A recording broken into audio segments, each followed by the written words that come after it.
누가복음 15장 11절에서 24절까지 우리 한 목소리로 함께 봉독합니다.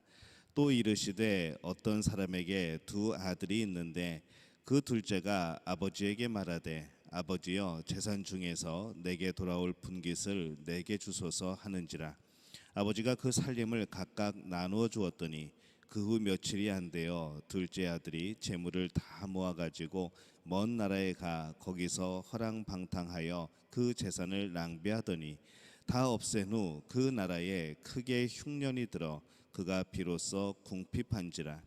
가서 그 나라 백성 중 한 사람에게 붙어 사니 그가 그를 들로 보내어 돼지를 치게 하였는데 그가 돼지 먹는 쥐엄 열매로 배를 채우고자 하되 주는 자가 없는지라. 이에 스스로 돌이켜 이르되 내 아버지에게는 양식이 풍족한 품꾼이 얼마나 많은가. 나는 여기서 주려 죽는구나. 내가 일어나 아버지께 가서 이르기를 아버지 내가 하늘과 아버지께 죄를 지었사오니 지금부터는 아버지의 아들이라 일컬음을 감당하지 못하겠나이다. 나를 품꾼의 하나로 보소서 하리라 하고 이에 일어나서 아버지께로 돌아가니라. 아직도 거리가 먼데 아버지가 그를 보고 측은히 여겨 달려가 목을 안고 입을 맞추니 아들이 이르되 아버지 내가 하늘과 아버지께 죄를 지었사오니 지금부터는 아버지의 아들이라 일컬음을 감당하지 못하겠나이다 하나 아버지는 종들에게 이르되 제일 좋은 옷을 내어다가 입히고 손에 가락지를 끼우고 발에 신을 신기라. 그리고 살찐 송아지를 끌어다가 잡으라. 우리가 먹고 즐기자. 이 내 아들은 죽었다가 다시 살아났으며 내가 잃었다가 다시 얻었노라 하니 그들이 즐거워하더라. 아멘. 할렐루야. 하나님의 은혜가 오늘 이 새벽에 하루의 첫 시간을 주 앞에 드리는 우리 믿음의 가족들에게 함께 하시기를 예수님의 이름으로 축원합니다. 오늘은 잃어버린 아들이란 제목으로 오늘 말씀을 드립니다. 이 오늘 말씀은 사실은 잃어버린 아들이 아니고 집 나간 아들이죠. 예수님께서 이 죄인들과 식사하는 것을 보시고 이 비난하는 바리새인 이 서기관들에게 하나님의 나라 또 하나님 아버지의 그 마음을 설명하기 위해서 비유로 하신 그 세 가지의 비유의 말씀 중에 이제 마지막 세 번째 그런 내용입니다.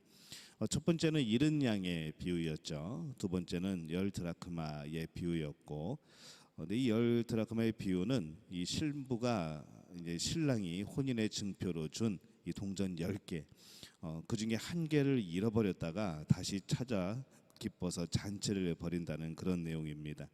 오늘 또 세 번째 잃어버린 아들, 이제 사실은 집 나간 아들의 그런 비유가 됩니다. 두 아들을 가진 한 사람이 있습니다. 그런데 그 집의 둘째 아들이 이제 새로운 세상을 경험하기를 원하죠. 먼 곳으로 가기 위해서는 돈이 필요한데 이제 경비가 아닌 이제 경비를 좀 달라고 내가 세상에 나가서 좀 일을 하다 오겠다고 사업을 해보고 싶다고 또 새로운 경험을 해보고 싶다고 그렇게 말을 한 것이 아니라 유산을 미리 달라고 그렇게 요청을 합니다. 사실 유산을 미리 줄 것인지 아닌지는 이 자신의 사후에 줄 것인지 아니면 그 전에 줄 것인지 이것은 사실은 아버지가 결정할 수밖에 없는 그런 문제입니다. 그리고 당시의 관습은 사후에 물려주는 것이 더 현명한 것으로 그렇게 이해되던 그런 것이었죠. 그러나 이 아들의 요구에 아버지는 아들에게 유산을 미리 물려줍니다. 근데 이 유산을 물려받은 아들이 그냥 돈을 사실은 받은 것이 아니고 대부분이 아마 땅이었을 거라 생각이 드는 것이죠. 아들이 땅을 이제 팔았겠죠.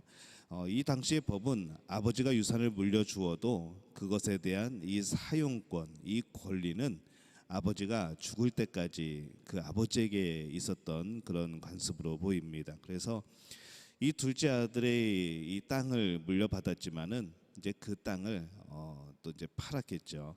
그러다 보니까는 그 땅을 산 사람은 아직 사용권을 갖지를 못합니다. 왜냐하면 그 원래 땅 주인인 아버지가 죽기까지 기다려야 되는 겁니다.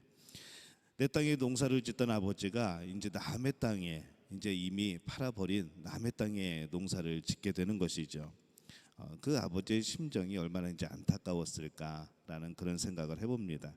그래서 이 집 나간 아들은 그렇게 아버지의 마음을 안타깝고 고통스럽게 만들었고 또 이 아들에 대한 걱정으로 하루하루를 보내게 그렇게 만들어 버린 것이죠. 그 아들 나름대로는 뭐 자유롭게 먼 곳에서 이제 성공해서 이제 보란 듯이 돌아오고 싶은 아마 그런 마음도 있었을 겁니다. 그런데 그는 이 모든 재산을 잃어버립니다. 가장 비참한 삶을 보내게 되지요. 그 모습은 마치 천국에서 쫓겨난 사람의 모습과도 같은 겁니다. 모든 것을 잃은 삶은 하나님을 떠난 모든 사람의 영적이고 물질적인 그런 상태를 묘사를 하는 것이죠. 이 땅에서 물질이 아무리 풍족하여도 하나님을 떠난 삶은 절대로 그 삶이 채워지지가 않습니다. 이 땅에서 아무리 없어도 하나님의 나라를 소유한 사람, 이 하나님이 함께한 사람, 하나님 안에 거하는 사람은 사실은 힘들고 불편하고 너무나 어려워도 그 안에서 하나님이 주시는 평안이 있는 것이죠. 영적인 채워짐이 있는 겁니다. 잃어버린 이 세 가지 비유에서 보면은 이 앞선 이 두 가지의 비유에서는 목자가 잃은 양을 찾아 나섭니다. 그리고 동전을 잃어버린 그 여인도 그것을 찾아 나서죠. 근데 이 세 번째 탕자의 이야기에서는 아버지가 찾아 나선 것이 아니라 탕자가 뉘우치고 회개하고 돌아오는 겁니다. 이곳에서는 아버지는 어떤 역할을 하는가 하면은 돌아오는 아들을 크게 환영하고 또 기뻐하고 기다리는 그런 모습으로 그려집니다. 이 사람들이 하나님께 다시 나아가기 위해서는 하나님께 돌아가야 합니다. 우리의 아버지 되신 분께 돌아가야 되는 것이죠. 20절에 보면은 이에 일어나서 아버지께로 돌아가니라. 참 이 구절이 참 마음에 와닿습니다. 이에 일어나서 아버지께로 돌아가니라. 그 돌아가기까지 얼마나 이 마음에 고민이 있었고 또 부끄러움이 있었고 회개가 있었고 결단이 있었을까라는 것이죠. 이에 일어나서 아버지께로 돌아가니라. 아직도 거리가 먼데 아버지가 그를 보고 측은히 여겨 달려가 목을 안고 입을 맞추니 이렇게 되어 있습니다. 이 아버지는 아들이 돌아오는 것을 보고 과거를 떠올리지 않은 것이죠. 그를 있는 그대로 받아주었을 겁니다. 뭐 매우 환영하는 것이죠. 이 하나님께로 돌아가는 사람이 기억해야 될 것이 있습니다. 우리가 하나님께로 돌아가고자 하기만 한다면, 우리 안에서 그렇게 결단할 수만 있다면 우리의 모든 과거는 어떠하든지 하나님께서는 묻지 않으시고 또 하나님께로 온 현재를 받아주신다는 것이죠. 그래서 이 과거를 걱정할 필요가 없습니다. 이미 우리가 하나님께로 돌아가기로 마음먹고 작정을 하고 결단을 했다는 것은 그 전에 이미 회개가 있었고 뉘우침이 있었고 하나님의 나라에 대한 소망이 있고 이 하나님 아버지에 대한 소망이 이미 있다는 것이죠. 그 전에 모든 과정들이 지나고 난 다음입니다. 그냥 뻔뻔스럽게 돌아온 것이 아니라는 겁니다. 아들이 올 때에 이 아버지는 거리가 먼 곳에 있음에도 불구하고 그 아들을 알아보고 달려나갑니다. 아마 평상시에도 그 아버지의 눈은 이 집 밖을 보면서 저기 멀리 지평선을 보면서 또 저기 멀리 골목을 보면서 이 아들이 돌아오기를 기다렸던 것이죠.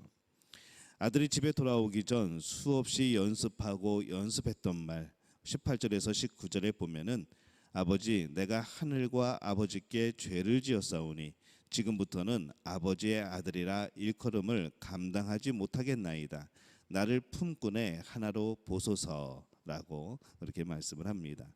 이 말을 다 끝맺지도 못하였죠. 아버지께 와서 그렇게 연습하고 이렇게 말씀드려야지 하고 그것이 말씀을 하고 있는데 사실은 이 말이 다 끝나기도 전에 사실은 아버지는 그 아들을 안고 입 맞추고 그랬을 겁니다. 얼마나 그것이 반가웠겠습니까? 아버지는 또 종들에게 제일 좋은 것을 내오라고 말을 합니다. 옷도 내오고 신발도 신기고 그런 것이죠. 이게 아버지의 마음입니다. 아들이 왔는데 아버지 마음에 무슨 다른 원망이 있고 또 잃어버린 재산에 대한 생각이 있고 그러겠습니까? 아들이 살아왔으면 된 겁니다.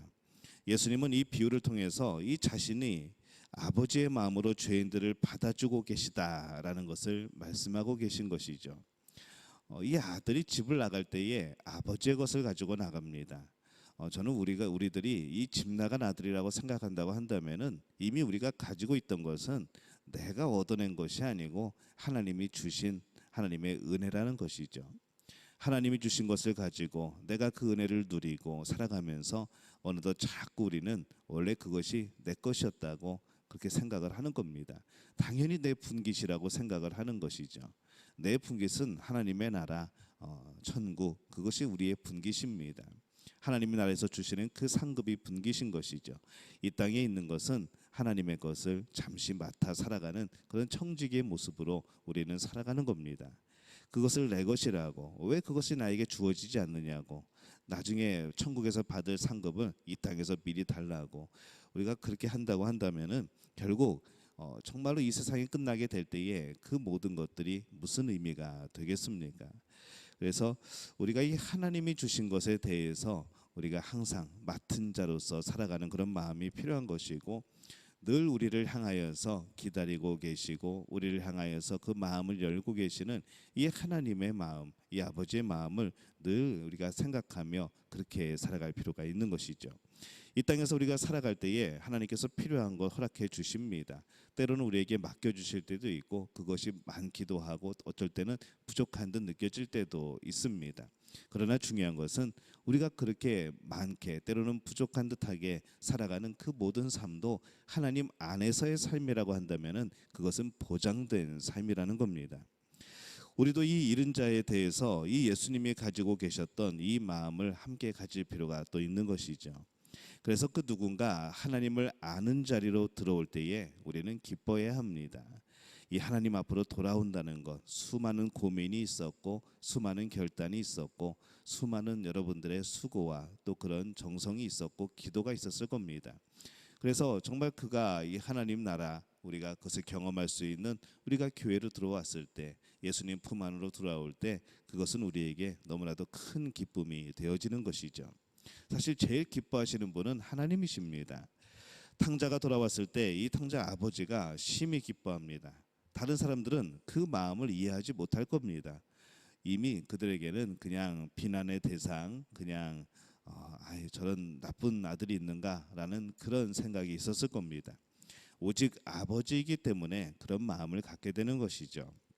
근데 예수님이 우리를 향하여서 우리도 큰 마음을 가지자라고 말을 합니다. 영원한 심판의 자리에 영원한 죽음으로 향해 가는 자녀들을 이 생명의 자리로 찾으시는 하나님, 우리 역시 그들이 그냥 멸망해 버려라라는 것이 아니라 그것을 안타까워하고 또 그들에게 이 복음을 전할 수 있어야 되는 것이죠. 이 하나님의 마음을 우리는 잘 이해하지 못합니다. 그 마음이 얼마나 깊은 마음인지, 얼마나 넓은 마음인지, 때로는 그 마음이 얼마나 높은 마음인지 우리는 그것을 이해하지 못하는 것이죠. 잃어버린 자녀를 찾으시는 주님의 마음을 우리가 조금이나마 기억하고 또 내 마음에 새겨야 됩니다. 우리도 그 마음을 가지고 우리가 하나님 품에 안기고 또 우리 주변의 사람들도 하나님 품에 안기게 되기를 또 기도하는 바로 그런 마음으로 살아가시기를 바랍니다. 가끔 이 잃어버린 아들에 대한 말씀을 하다 보면은 근데 탕자의 비유를 우리가 말씀을 하다 보면은 나는 꼭 탕자가 아닌 것처럼 생각할 때가 있습니다.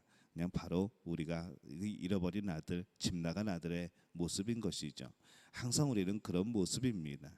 그래서 우리의 모습도 우리의 삶의 방향도 언제나 어떤 상황에 있든지 이 아버지를 향한 하나님 아버지를 향한 그런 돌아가려는 마음 또 그 안에 거하려는 그런 마음으로 살아가야 될 줄로 믿습니다.